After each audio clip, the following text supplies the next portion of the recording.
Qala ta'ala ya ayyuhalladzina amanu ittaqullaha haqqa tuqatih wa la tamutunna illa wa antum muslimun. Subhanaka la ilma lana illa ma 'allamtana innaka antal alimul hakim. Amma ba'd, fa inna asdaqal hadithi kitabullah wa khairal hadi hadi Muhammadin sallallahu alaihi wasallam wa syarrul umuri muhdatsatuha wa kullu muhdatsatin bid'ah wa kullu bid'atin dhalalah wa kullu dhalalatin finnar. Ahibati fillah, kaum muslimin dan muslimat, al-musyahidin wal musyahidat rahimani wa rahimakumullah. Alhamdulillah, setinggi puji dan sedalam syukur marilah senantiasa kita sampaikan kepada Allah Azza wa Jal atas segala nikmat yang telah Allah berikan kepada kita. Alhamdulillah, pagi ini kita memulai kembali kajian kita pada setiap Senin sampai Jumat. InsyaAllah kita masih dalam melanjutkan pembahasan kitab Al-Mulakhas fi Syarhi Kitab Tauhid yang ditulis oleh Syekh Saleh Al-Fauzan, yang di mana beliau mensyarah kitab Tauhid yang ditulis oleh Syekh Muhammad Ibn Abdul Wahab. Mudah-mudahan ilmu yang kita pelajari, yang kita baca, yang kita pahami bisa kita amalkan dalam kehidupan kita dan bisa kita jadikan sebagai bagian yang akan bisa membawa kepada kebaikan dalam kehidupan kita. Karena sesungguhnya ilmu itu menghadirkan cahaya, menghadirkan manfaat, menghadirkan keberkahan serta banyak kebaikan dalam kehidupan kita. Ini adalah pertemuan perdana kita pasca Ramadan, di mana kajian kita tutup sementara sebelum atau menjelang Ramadan kemarin, dan insyaallah kita lanjutkan pembahasan ini pada bab yang ke-19, di mana Syekh Muhammad Ibn Abdul Wahab membawakan satu bab di mana sebab kufurnya Bani Adam atau mereka meninggalkan agama mereka adalah al-ghulu fis salihin, yaitu berlebih-lebihan terhadap orang saleh. Pada pertemuan sebelumnya sudah kita sampaikan 3 dalil. Yang pertama adalah firman Allah Subhanahu wa taala, larangan terhadap ahli kitab, di mana mereka dilarang oleh Allah untuk bersifat ghulu. Ya ahlul kitab la taghlu fi dinikum.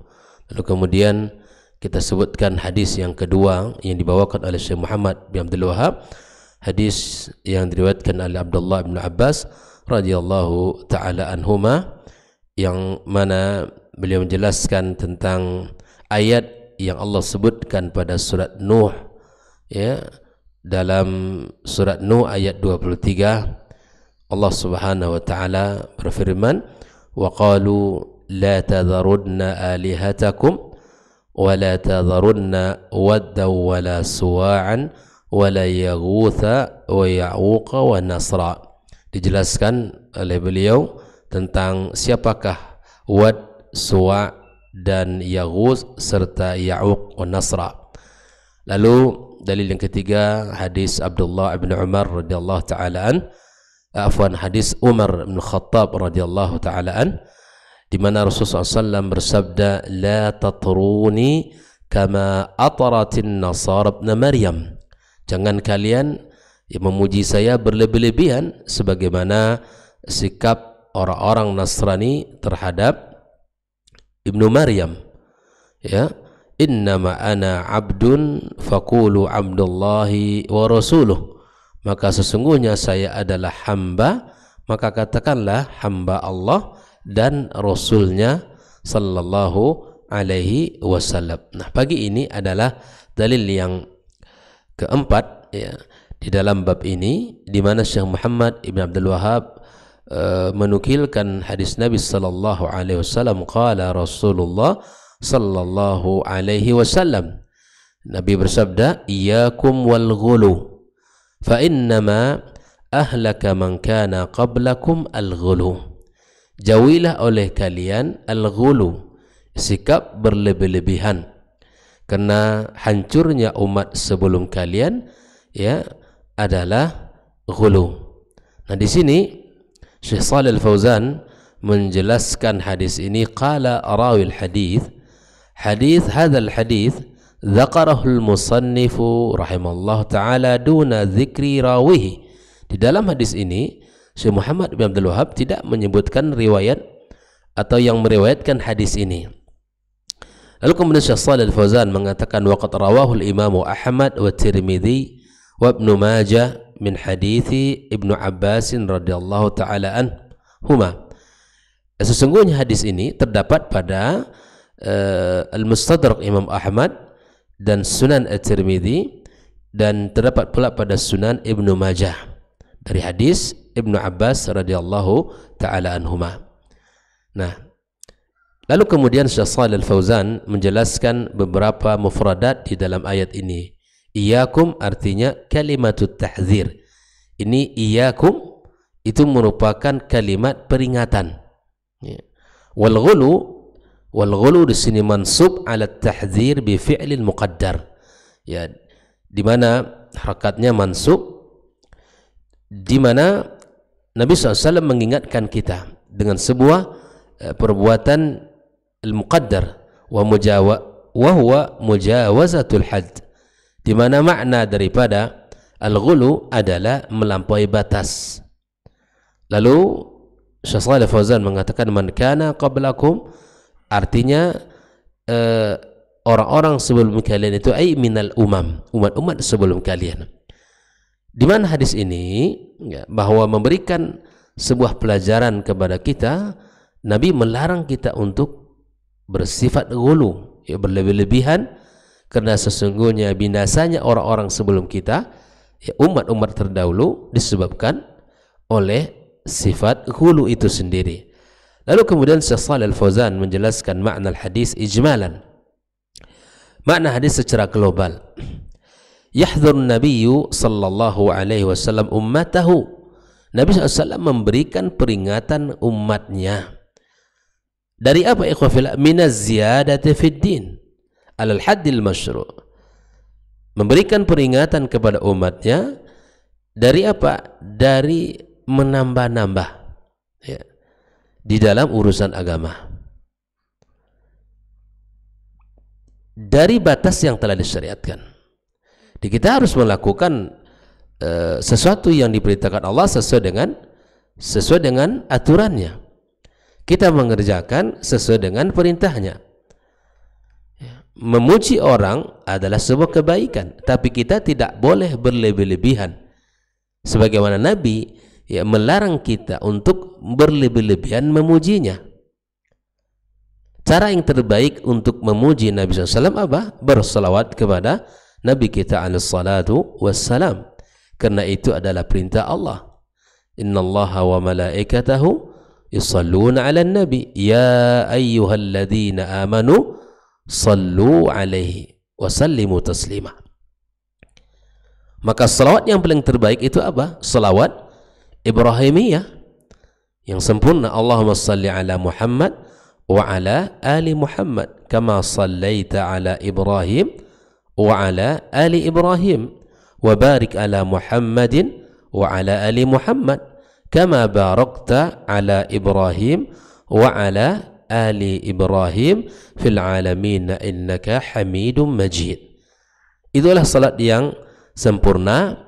Untuk kita sampaikan salat itu kepada baginda kita alaihi salatu wassalam. Nah, Nabi melarang kita, ikhwafillah, untuk berlebih-lebihan dan menambah sesuatu dalam agama kita dari batas melampaui batas yang telah ditentukan. Nah, larangan ini apakah sifatnya terbatas ataukah sifatnya umum? Wa huwa amun fi jami'i anwa'il ghulu fil i'tiqadati wal a'mal. Larangan ini bersifat umum. Larangan untuk kita untuk tidak bersifat ghulu pada seluruh jenis ghulu, baik dalam keyakinan ataupun dalam perbuatan. Kita dilarang, ya, seperti mana orang-orang Syiah ya ghulu terhadap imam mereka, bahkan sampai mereka mengatakan maksum, ya kan? Mereka mengatakan para imam-imam mereka maksum, terbebas dari dosa. Ini ghulu, ya, sampai mereka menjadikan imam-imam mereka adalah orang-orang yang disucikan, bahkan waliyadzubillah membolehkan bagi anak perempuan mereka atau bahkan istri mereka dimut'ah oleh para imam-imam mereka. Jika imam mereka berminat kepada salah seorang daripada putrinya ataupun istrinya langsung, maka dengan senang hati memberikan kepada imam tersebut. Nah, ini adalah kesalahan. Ini adalah sebuah kesalahan. Karena akibat ghulu mereka terhadap para imam, mereka melanggar syariat yang lain. Lalu kemudian di antara anggapan mereka, sifat ghulu yang ada pada mereka apa? Bahkan waliyadzubillah, kotoran para imamnya pun direbutkan. Nah, ini juga merupakan akibat daripada salah faham terhadap imam mereka, ghulu dalam bersikap, sehingga apapun yang ada pada imam itu sesuatu yang baik di dalam agama dan keyakinan mereka. Nah, begitu juga dengan amal perbuatan. Nah, seluruhnya dilarang oleh Rasulullah SAW. Dilarang kita untuk bersifat berlebih-lebihan, karena apapun namanya, jangankan dalam urusan agama, dalam urusan dunia saja kau berlebihan juga tidak baik, ya, sebagaimana diungkapkan, ya, khairul umuri awsatuha, ya, dalam urusan dunia, apalagi dalam urusan syariat, agama yang mulia, tentu kita harus bersandar kepada sandaran yang kokoh, yaitu Al-Quranul Karim dan Sunnah Rasulullah Sallallahu Alaihi Wasallam. Lalu kemudian Syekh Shalih Fauzan mengatakan, wa min dzalika al-ghulu fi ta'zimis salihin. Di antara bentuk yang dilarang itu apa? Contohnya fi al-ghulu fi ta'zimis salihin. Ghulu berlebih-lebihan mengagungkan orang saleh. Orang saleh kita cintai, orang saleh kita hormati, ya, para aulia, para wali-wali Allah kita agungkan, kita muliakan, tapi kita tidak boleh melampaui batas di dalam mengagungkan mereka. Kalau menghadapi atau ingin berjumpa bersalaman dengan dia, misalnya, kita harus dari sekian puluh meter kita harus sudah merangkak. Ini ghulu, ya, sudah harus merangkak untuk bertemu dengannya, merangkak, ya, ini ghulu. Bukan seperti itu kita menghormati dan mengagungkan dia, ya. Ini salah satu contohnya.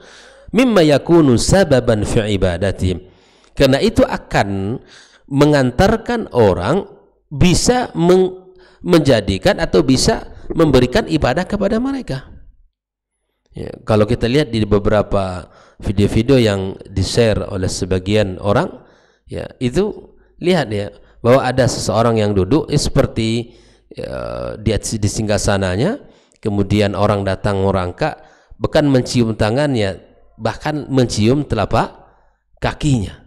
Ini sebagian terjadi. Ini ghulu. Dia adalah makhluk manusia biasa. Kalaupun Allah berikan kelebihan, itu fadlu minallahu lahu.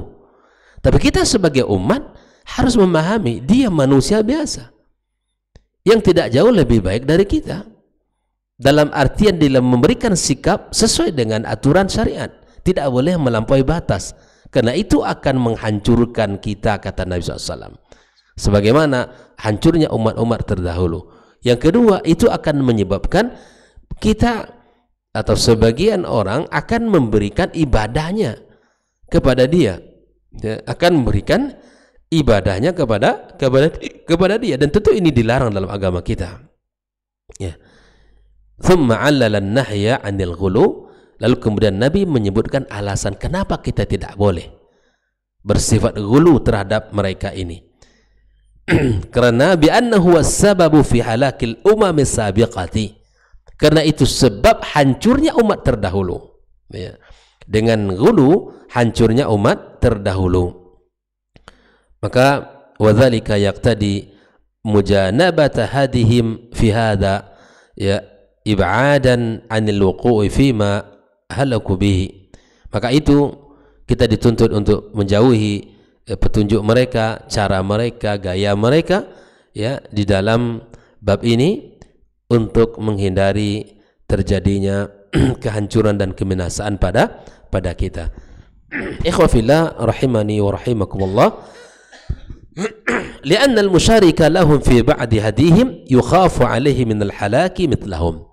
Karena orang yang mengikuti cara mereka dikhawatirkan itu akan membawakan kepada kebinasaan seperti mana mereka binasa sebelum orang-orang sebelum kita.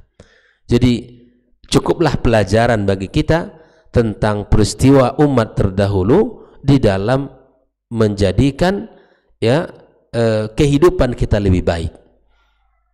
Ambil pelajaran dari sikap umat terdahulu sehingga kita benar di dalam menjalankan syariat kita ini. Ahibati fillah. Lalu kemudian Syekh Shalih Al-Fauzan menyebutkan munasabatul hadis lil bab, ketersesuaian hadis dengan bab yang sedang kita baca. Di sini beliau mengatakan anna fihi nahya 'anil ghulu mutlaqan. Di dalam hadis ini terdapat larangan ya ghulu secara mutlak. Baik itu dalam i'tiqadat, keyakinan, ataupun di dalam apa? Di dalam al-af'al, perbuatan. Wa bayana annahu sababun lil halaki fid dunya wal akhirah. Di dalam hadis ini dijelaskan pula sebab dilarangnya kita ghulu adalah menghancurkan umat-umat terdahulu, menghancurkan kita di dunia dan di akhirat kelak. Di dunia kita sudah rusak, di akhirat akan menerima akibat buruk daripada kerusakan itu sendiri. Makanya tidak ada cara yang paling terbaik di dalam menjalankan agama ini ikhwafillah adalah caranya as-salafus salih. Mengikuti manhaj as-salafus salih. Gaya beragama dan hidupnya para generasi awal umat ini yang telah dididik oleh Rasulullah sallallahu alaihi wasallam. Para sahabat yang menimba ilmu langsung dari Nabi SAW, dan para sahabat mengajari murid-murid mereka, para tabi'in yang masih berpegang kuat kepada Al-Quran dan Sunnah Nabi SAW, dan para tabi'in pun mengajari murid-murid mereka, para tabi'in. Dan mereka inilah ya yang diberikan kita rekomendasi oleh Nabi kita SAW untuk kita ikuti, untuk kita pelajari, dan kita contoh bagaimana kehidupan beragama mereka. Ya. Nabi SAW mengatakan khairul quruni qarni thumma alladhina yalunahum thumma alladhina yalunahum. Itu tegas dari Nabi SAW mengatakan bahwa sebaik-baik generasi itu mereka. Ya. Mereka yang patut untuk kita tajamkan pandangan kita kepada mereka. Bagaimana mereka berakidah, bagaimana mereka beribadah, dan bagaimana akhlak mereka. Bukan hanya akidah, bukan hanya ibadah yang kita contoh, tapi akhlak mereka, akhlak generasi salaf, akhlak ya mereka terhadap sesama mereka, terhadap sesama saudara, bahkan terhadap ya orang-orang yang di luar Islam. Sungguh sangat banyak kemuliaan akhlak mereka yang ditulis dan patut untuk kita pelajari bersama dan kita amalkan dalam kehidupan kita. Maka ikhwafillah rahimani wa rahimakumullah, fayadkhulu fihi an-nahyu 'anil ghulu fi salihin, maka di dalam larangan itu termasuklah larangan ghulu terhadap orang-orang saleh min babi aula, ya, min babi aula. Ya, ghulu terhadap orang saleh itu lebih utama untuk kita ya tinggalkan. Li'annahu sababun lisyirki, karena itu adalah sebab mengantarkan seseorang kepada kesyirikan kepada Allah Subhanahu wa taala. Ikhwafillah, di dalam pembahasan ini Syekh Shalih Al-Fauzan menyebutkan ma yustafadu minal hadis. Apa faedah yang bisa kita ambil dari hadis ini? Satu, an-nahyu 'anil ghuluwi wa bayanu su'i aqibatih. Larangan terhadap ghulu dan penjelasan buruknya akibat ghulu itu sendiri. Dilarang kita bersifat ghulu atau berlaku wulu terhadap orang-orang saleh. Jadi jangan sampai disalahpahami ini. Ini mereka ini orang-orang yang tidak menghargai para ulama, para aulia, bukan itu. Kita menghargai tapi dengan batasan syariat. Kita menghormati mereka, para ahli ilmu, para aulia, para salihin, tapi dalam batasan-batasan agama. Tidak boleh memuji mereka, mengagungkan mereka melampaui batas agama yang telah ditentukan. Yang kedua, karena kita dilarang, maka bagi siapa yang mengerjakan itu akan berakibat buruk dalam sikap dan perilakunya itu sendiri. Yang kedua, ikhwah fillah, al-i'tibaru biman sabaqana minal umam. Ya, ambil pelajaran dari umat-umat terdahulu li tajannubi ma waqa'u fihi minal akhta', agar bisa kita menjauhi ya kesalahan-kesalahan. Jadi kalau kita mencontoh kehidupan generasi salaf, maka kita akan lebih kecil kesalahan kita. Ya, kita akan lebih kecil kesalahan kita. Maka kita mencontoh dan meniru bagaimana mereka beragama. Yang ketiga, ikhwah fillah, hirsuhu sallallahu alaihi wasallam ala najati ummatihi minasyirki. Ini perhatian Nabi SAW terhadap umatnya, terhadap keselamatan umatnya dari kesyirikan itu sangat tinggi.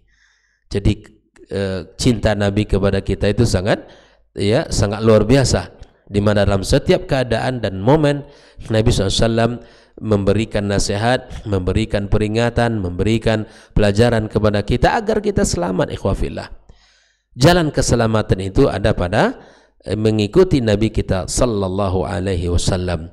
Nah, Nabi di sini, dalam hadis ini, perhatiannya terhadap keselamatan umatnya dari kesyirikan dan seluruh wawasailihi wa ba'dihim anhu, dan seluruh sarana-sarana dari kesyirikan itu sendiri, dan menjauhkan mereka dari hal itu. Yang keempat, al-hathu 'ala al-i'tidali fil ibadati wa ghairiha baina janibayil ifrati wat tafrid, di mana kita dianjurkan untuk bersikap i'tidal ya di dalam ibadah kepada Allah dan yang lainnya. Di dalam ibadah kita dianjurkan untuk bersikap i'tidal, ya, kita menjadi orang yang beribadah tidak menjadi orang yang berlebih-lebihan sehingga itu mematahkan, sehingga membosankan, dan juga tidak termasuk orang yang mengabaikan sehingga itu termasuk orang yang tidak mempedulikan. Jadi kita ini ikhwah fillah di dalam ibadah kepada Allah kita lakukan sesuai dengan perintah. Ada porsinya dan ada caranya dan ada aturan-aturan. Ikuti itu.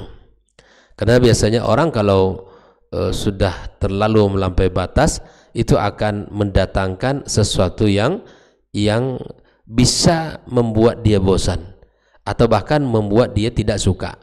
Maka lakukan sesuatu itu, pada sesuatu itu sesuai dengan aturannya. Lakukan, jangan melampaui batas. Yang kelima, annal ghuluwa fi salihin sababun lil wuqu'i fi syirki. Ghulu terhadap orang saleh sebab ya kita terjatuh kepada kesyirikan. Yang keenam, syiddatu khawfihi sallallahu alaihi wasallam minasyirki wat tahziri minhu, ya, bahwa Nabi kita SAW sangat khawatir dan takut ya kita terjatuh kepada kesyirikan, makanya Nabi berikan peringatan kepada kita. Masya Allah ya, ini adalah perhatian yang tinggi kepada kita dari Nabi kita alaihi salatu wassalam. Dia tahu bahwa kesyirikan itu adalah dosa besar dan dosa yang membinasakan, bahkan kezaliman yang paling besar. Maka Nabi ajarkan kepada kita agar kita menjauhi kesyirikan itu. Jangan lakukan kesyirikan karena itu akan mengundang murka Allah Subhanahu wa taala. Maka Nabi sallallahu alaihi wasallam ya memberikan kepada kita nasihat, peringatan, pembelajaran agar kita selamat dari segala hal yang disebutkan pada hadis ini. Ikhwah fillah, kita lanjutkan hadis yang berikutnya. Ini hadis yang singkat insyaallah berkaitan dengan bab ini. Wali Muslim an Ibnu Mas'ud anna Rasulullah SAW qala, dari Imam Muslim dari sahabat Nabi Abdullah bin Mas'ud, Nabi SAW bersabda, halakal mutanatti'un qalaha thalathan. Halakal mutanatti'un qalaha thalathan. Binasalah orang-orang mutanatti'. Mutanatti' itu apa? Di sini dijelaskan oleh Syekh Shalih Fauzan, al-muta'ammiquna fi syai'i min kalamin wa ibadatin wa ghairiha, yaitu orang-orang yang berlebih-lebihan di dalam mendalami sesuatu, baik itu berupa perkataan ataupun ibadah. Di Nabi memberikan peringatan, halakal mutanatti'un, binasalah orang-orang yang berlebih-lebihan. Nabi mengatakan sampai 3 kali. Thalathan di sini ay qala hadhil kalimah thalatha marrat mubalaghatan fil iblaghi wat ta'lim. Nabi menyebutkannya 3 kali dalam bentuk pengajaran, ya, supaya lebih berkesan di hati kita yang mendengarkan. Makna ijmal dari hadis ini apa? Yuwaddihun Nabi sallallahu alaihi wasallam, Nabi menjelaskan annal ta'ammuqa fil asya', yaitu berlebih-lebihan di dalam sesuatu, wal ghuluw fiha, dan ghulu di dalamnya, yakunu sababan lil halak, adalah sebab di mana binasanya, ya, kita. Wa muraduhu sallallahu alaihi wasallam an-nahyu an dzalik. Maksud daripada halakal mutanatti'un di sini adalah Nabi melarang kita bersifat berlebih-lebihan, ya. Munasabatul hadits lil bab, ketersesuaian hadis ini dengan bab yang sedang kita baca, anna tanattu'a minal ghuluwi al manhiyu an. Bahwa tanattu itu adalah bagian dari ghulu yang dilarang. Minal ghuluwi al manhiyi anhu, dan dari termasuk ghulu yang dilarang, tanattu', mendalami sesuatu, ya. Wa yadkhulu fi dzalika tanattu' fi ta'dhimis salihin, termasuklah yang berlebih-lebihan di sini yang dilarang itu adalah mengagungkan orang saleh, ilal haddil ladzi yufdi ila syirki, sampai kepada batas yang mengarah kepada kesyirikan. Seperti apa yang saya sampaikan tadi, tanattu' itu juga dilarang, bagian daripada ghulu. Ghulu berlebih-lebihan, tanattu' juga berlebih-lebihan, terlalu mendalami, ya. Di antara bentuk-bentuknya disebutkan oleh para ulama juga, di antara bentuknya memberikan kritikan yang berlebih-lebihan sehingga menjatuhkan orang yang itu tidak pantas dikatakan dengan bahasa-bahasa yang jorok, bahasa-bahasa yang menghinakan, tidak boleh, apalagi orang-orang ahli ilmu. Begitu juga memuji orang dengan pujian yang berlebih-lebihan, setinggi-tinggi pujian yang belum sampai pada derajat itu, ya, dan bahkan jauh dari apa yang disampaikan. Ini juga dilarang dalam agama kita. Maka berikan pujian sesuai dengan sesuatu yang baik. Munasabatul hadis lebab, bahwa dilarangnya kita untuk bersifat ghulu, dan tanattu' bagian dari ghulu itu sendiri. Di antara faedah hadis ini apa ikhwafillah? Al-hathu ala ijtinabit tanattu' fi kulli syai', di mana kita diperintahkan untuk menjauhi at-tanattu' fi kulli syai', berlebih-lebihan di dalam segala sesuatu, la siyamal ibadat wa takdir as-salihin, terlebih lagi di dalam ibadah kepada Allah dan menghormati dan memuliakan orang-orang saleh. Jangan salah dipahami sekali lagi, memuliakan orang saleh adalah kemuliaan, bagian hal yang dipuji oleh Allah, tapi kita tidak boleh berlebih-lebihan melampaui batas dalam berikan pujian dan sanjungan.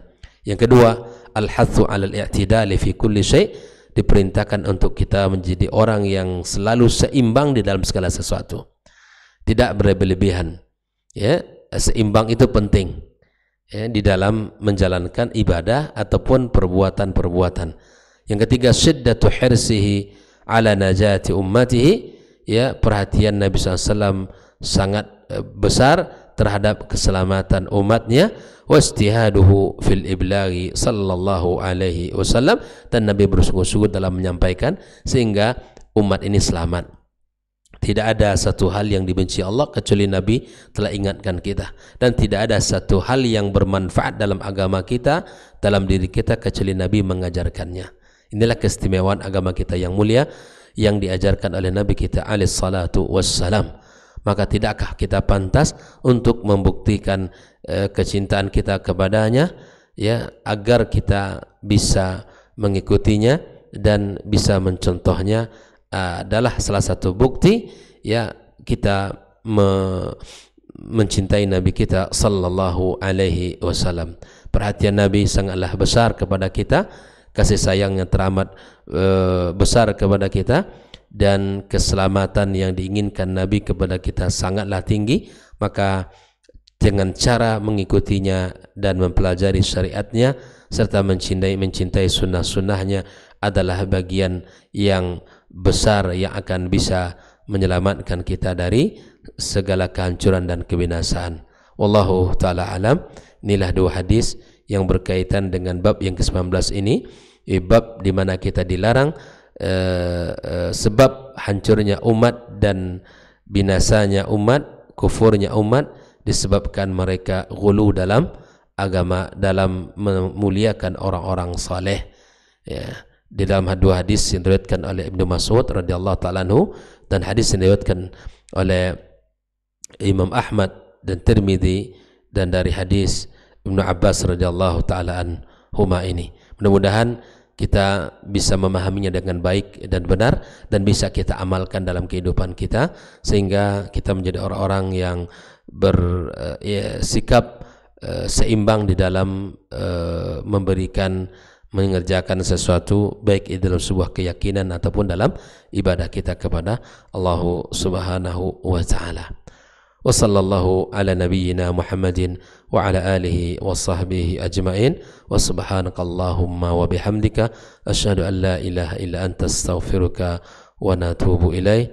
Wassalamu alaikum warahmatullahi wabarakatuh.